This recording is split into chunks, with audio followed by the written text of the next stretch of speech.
Hey everybody, first video we're going to talk about is how to hold the stick. A lot of people when they get a lacrosse stick, they want to grip that sucker as tight as possible, and that makes catching and throwing really hard.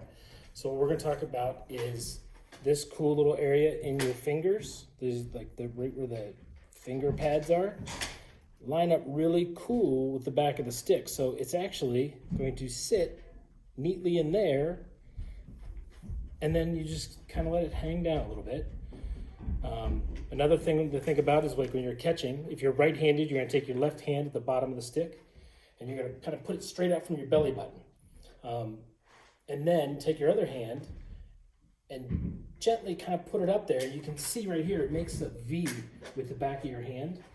And so that way, when you're saying, here's your help, your hand's nice and soft so that you can catch.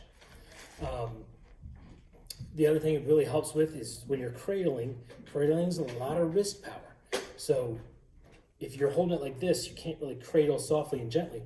Here, you can kind of roll it in your stick. And the bottom hand doesn't really do much except kind of move the stick a little bit, so that if you're doing a cross cradle, notice the bottom hand's not moving a whole lot. So when you're cradling, it leads into the cradle. If you're holding your stick right, you can cradle right. You notice the tape, we have 1, 2, and 3, which we'll talk about later on, passing and catching.